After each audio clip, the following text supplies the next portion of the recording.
The IDF has completed the encirclement of Rafah, while a Hamas command and control compound set up inside a hospital in the Gaza Strip was attacked after Hamas fired rockets at Israel on Passover Eve.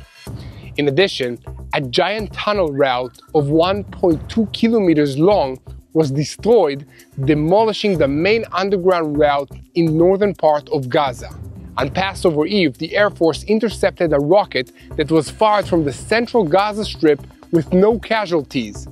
And in response, the IDF issued an evacuation warning to residents in Gaza in the central part of the Strip, saying, "We will strike forcibly in the area."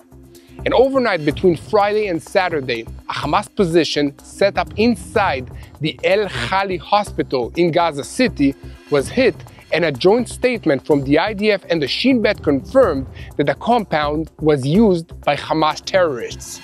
And in a related story, Hamas published a second sign of life from the kidnapped soldier Idan Alexander in the form of a psychological warfare video showing the dual U.S. Israeli citizen making statements critical of Israel's leadership and the United States government. And meanwhile, Defense Minister Israel Katz referred to the capture of the Morag corridor in Gaza and the expansion of the ground activity in the Palestinian enclave on Sunday, saying that hundreds of thousands of residents have already evacuated and 10% of Gaza's territory have become part of Israel's security zones. The main goal is to apply heavy pressure on Hamas so that it returns to the framework of releasing more hostages. We also heard from the Houthis in Yemen over the weekend, including their firing of a ballistic missile at Israel on Sunday evening just before the sundown. Sirens sounded in dozen communities in central Israel, including Jerusalem, sending millions of residents to their bomb shelters. It was the first ballistic missile from Yemen in 2 weeks, and it follows several drone attacks, but this won't do them much good. The Houthis are under tremendous pressure from the United States military. They are striking, and they're quickly running out of everything that they need to keep attacking the Jewish state of Israel. In Israel's northern arena, a source close to the Hezbollah terrorist organization revealed to the media over the weekend that Hezbollah withdrew from most of its posts in southern Lebanon and transferred them to the Lebanese National Army, finally fulfilling a key condition of United Nations Security Council Resolution 1701, which was passed back in 2006.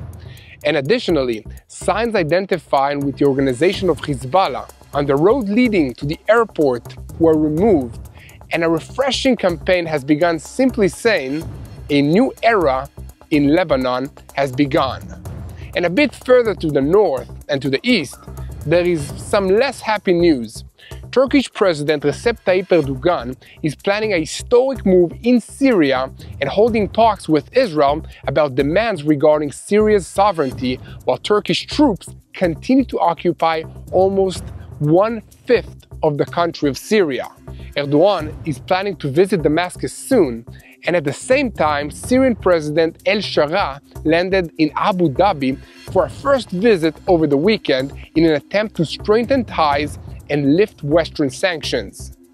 And of course, we'll also have the latest on the topic that the whole world is focused on, the talks between the United States and Iran that took place in Oman on Saturday. United States President Donald Trump had a simple statement following the initial talks on Saturday, saying the talks with Iran are going fine, the situation is good. United States Special Envoy Steve Witkoff reportedly spoke directly to Iranian Foreign Minister Araghchi, saying, "We want to resolve the disputes through diplomacy." Elsewhere, Iran's ally Russia said it is encouraged by the results of the negotiations between Washington and Tehran. So there's a lot to talk about today, so let's dive into the details. I'm Yair Pinto, and this is your Boots on the Ground report about what is happening in Israel on day 557 of the war with Hamas, Hezbollah, the Houthis in Yemen, the Shia militias in Iraq, and all the other armed groups in this region that are operating under the control of Iran's Revolutionary Guards, which is the head of the axis of evil in the Middle East. And guys, I want to wish you a happy Passover and Palm Sunday to all of you. And a moment before we begin, I want to invite you to click the subscribe button if you haven't already, so that you remain tuned to the truth in real time and never miss another episode of Boots on the Ground. We'll start with the news from the Gaza Strip. A rocket was launched from central Gaza at Israel on Saturday evening as Jewish families were sitting down for their Passover Seder meals. The rocket was fired towards the Israeli communities of the Gaza envelope but was intercepted. The terrorists who fired this rocket surely knew it would be intercepted, but they also knew that the sirens would be activated, sending people to their shelters, disrupting the Passover meal, which was their real goal in this situation. Of course, there were no casualties in the incident, but this was the fourth rocket fired at Israel on Saturday from this area in the Gaza Strip.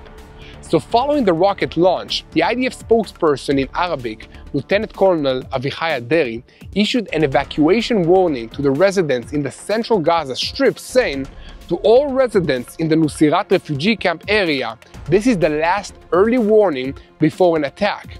We will strike with maximum force any area from which rockets are launched." The terror organizations, mainly Hamas, bear full responsibility for the displacement and the suffering of the civilian population. For your safety, you must immediately move south to the town shelters in El Mawasi. Overnight between Saturday and Sunday, the IDF and the Shin Bet attacked the Hamas command and control compound at the El Ahali hospital in Gaza City. As per the usual procedure, the hospital staff were warned before the strike and they had time to evacuate patients and staff. And on Sunday morning, shortly before 10 a.m., the IDF and the Shin Bet confirmed that the strike and claimed that it was command and control compounds in the northern part of the strip inside the El Ahali hospital that Hamas exploited. The compound was used by Hamas terrorists to plan and carry out terror activities against IDF forces and against the citizens of the State of Israel.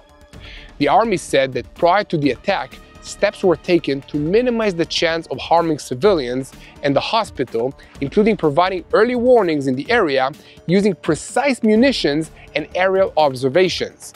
And further to the south, IDF Division 36 completed the opening of the Morag corridor between the Khan Yunis area brigade and the Rafah brigade in the southern Gaza Strip over the weekend. And in parallel, 3 rockets were launched from the southern part of the Gaza Strip and were intercepted in Israel. It was also reported that during the last week and a half, in which the IDF forces maneuvered in the Rafah area, dozens of terrorists were eliminated, underground routes and Hamas terror infrastructure were demolished, and the encirclement maneuver was completed around Rafah. An IDF statement regarding these developments declared that the IDF will continue to consolidate control over the main route and carry out activities to throw terrorists and terror infrastructure in those areas. And on that note, a tunnel over 1 kilometer long and 20 meters deep underground was also discovered and destroyed. The IDF also announced that the 188 Brigade combat teams continue ground activities against the new targets in Rafah and in the southern part of the Gaza Strip. Reports indicate the discovery and the demolition of tunnel shafts, terror infrastructures, observation posts, and booby-trapped buildings. And in related news, the IDF successfully eliminated Abid Allah Naim El Dahoud Musa, who served in the position of the deputy head of Hamas sniper squad.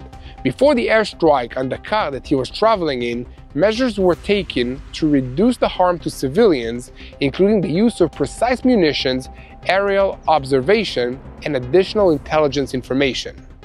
As all of this was going on, Hamas published a video on Saturday evening showing a sign of life from a kidnapped soldier who holds dual United States and Israeli citizenship, Idan Alexander. This is part of a psychological warfare tactic often employed by Hamas. Alexander's family gave permission for the video to be released on Sunday evening, but we will not play it because we do not wish to help the Hamas terrorist organization to achieve their goals. However, we can tell you briefly that in the video, Alexander recites some lines written for him by his captors, Hamas terrorists, which include criticism of the Israeli and the American governments for failing to bow down to the demands of Hamas in exchange for the release of the prisoners, including him. So here at TBN Israel, our prayers are with his family, and we all hope for his speedy return home to Israel. And elsewhere, Israeli Defense Minister Israel Katz addressed the residents of the Gaza Strip and announced that the army had completed the takeover of the Morag corridor, turning all the territory between the Philadelphia corridor and the Morag corridor into part of Israel's security zone.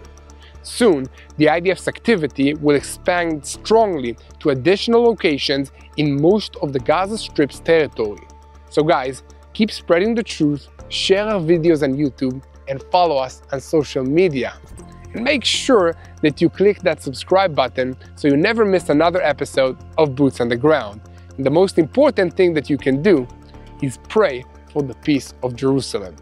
Now switching our focus to the threat from the Houthis in Yemen.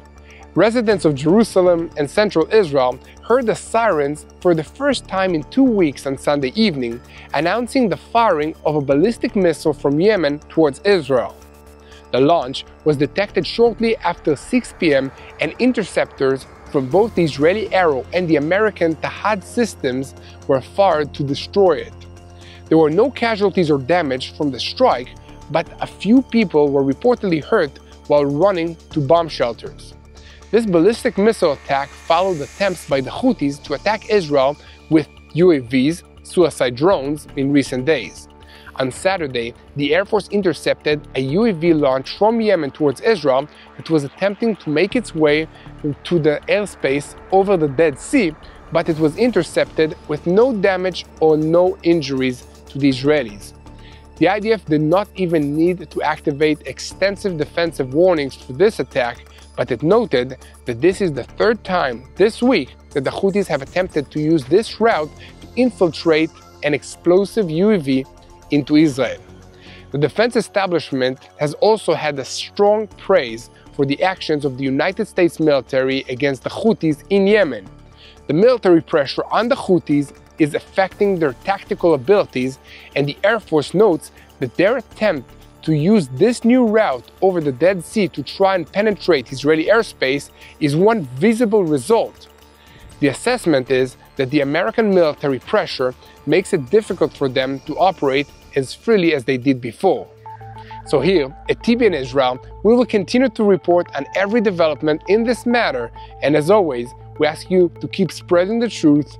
And guys, it's very important, if you want us to create more videos like this one, we need your help, also financially. So if you want to help us, go to tbnisrael.com/give and donate any amount, because as you know, everything that you donate will go to creating more videos like this one. So thank you so much. Now we switch our focus to the northern arena, specifically to Lebanon.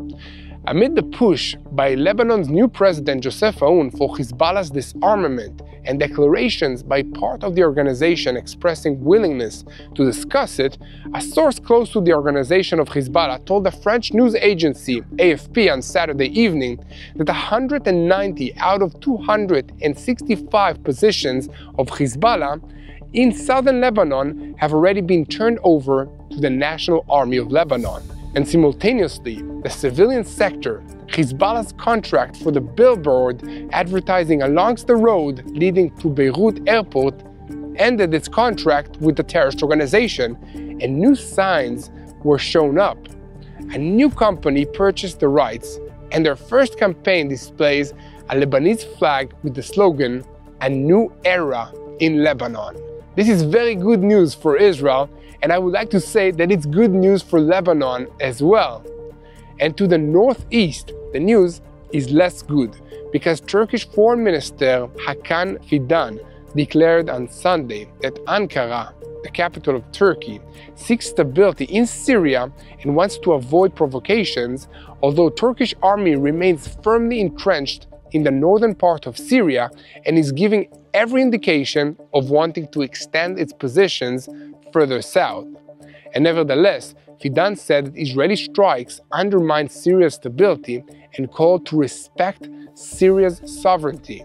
Fidan made these absurdly remarks at a press conference meant to conclude the Antalya Diplomacy Forum held in southern Turkey over the weekend.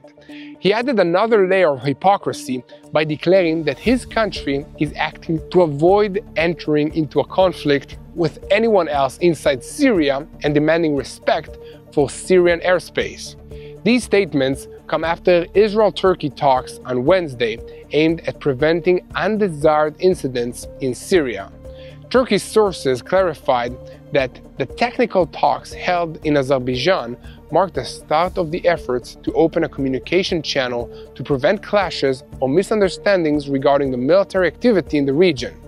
And simultaneously, the Turkish foreign minister announced that President Recep Tayyip Erdogan intends to visit Syria and noted that officials are continuing to work on determining appropriate dates for such a visit. So here at TBN Israel, we will be here to report on every development on this matter. And in a moment, we'll move on to the head of the axis of evil in the Middle East, namely the Iranian Revolutionary Guards Corps. But before that, I want to invite you to once again click the subscribe button if you haven't already and follow us on social media so you stay tuned to the truth and know how to pray for the peace of Jerusalem. So on Saturday, something significant happened in the tense and hostile relationship between Washington and Tehran. Diplomatic delegations from both adversaries met in Oman for the first time in nearly a decade for an initial round of talks in hopes of reaching a Vienna Agreement 2.0. In his first term, President Trump withdrew from the JCPOA nuclear agreement that the Obama administration had signed in 2015, and he's reportedly not interested in renewing the same agreement on similar terms as it was originally signed.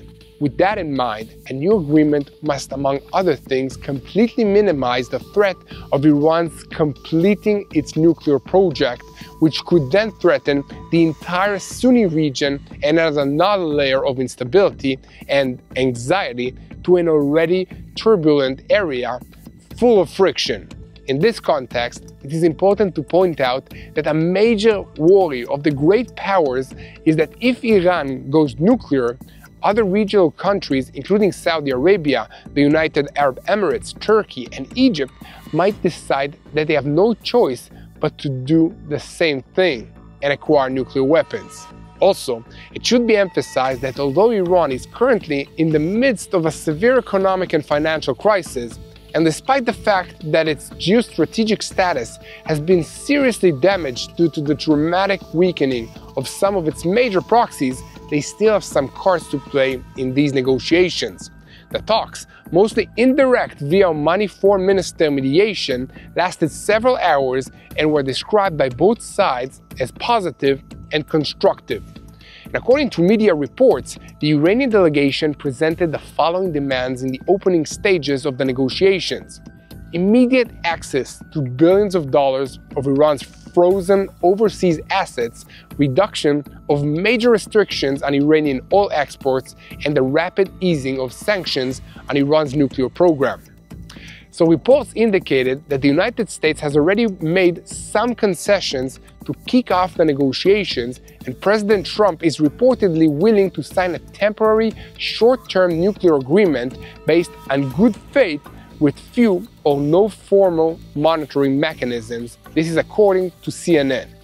However, beyond this, American officials declined to comment on the details of Saturday's talks, according to the Wall Street Journal. United States Special Envoy Steve Witkoff did say that the Trump administration's red line is to prevent Iran from being able to produce nuclear weapons, and when asked about the talks, Trump told reporters on Air Force One, "I think they are going well. Nothing matters until it's perfect." The White House also issued a general statement saying that the direct communication with Special Envoy Steve Witkoff today was a step forward in achieving a mutually beneficial outcome, and added that the parties agreed to meet again next Saturday. Officials from both sides noted that the primary goal of the meeting was to assess whether there is a genuine political willingness from the other side to move forward towards a new agreement, or whether it was a delay tactic. The White House demands direct talks, but Tehran insists on an indirect format where the sides sit in separate rooms and exchange texts via the Omani mediator. So here at TBN Israel, we'll be here to bring you all the truth on every development in the Middle East. And once again, we ask you to keep spreading the truth, share, and follow us. And most importantly, don't forget to pray. So how do we pray for this situation? Okay, first of all, I would ask you to seek God's will, to make it personal. And here's a few prayer points. Pray for the peace of our hostages that are held in Gaza by the terrible terrorists of Hamas. Pray that they will return in peace to their families in Israel. Keep praying for the safety of the IDF soldiers wherever they are, if they're fighting in the air, the sea, or on land. Pray for the peace of all the innocent lives, all the civilians in Israel, in Lebanon, in Syria, in Gaza, in Judea and Samaria, and in Yemen, that God will touch their hearts. And most importantly, don't forget to pray for the peace of Jerusalem. And together, we will win this war because God is on our side. Hello, this is Mati here in Jerusalem with TBN Israel. This is Yair Pinto from TBN Israel here in Jerusalem. TBN Israel is keeping viewers informed with Israel-focused news, culture, and what God is doing in this land. Support TBN Israel today online at tbn.org/Israel. Thank you.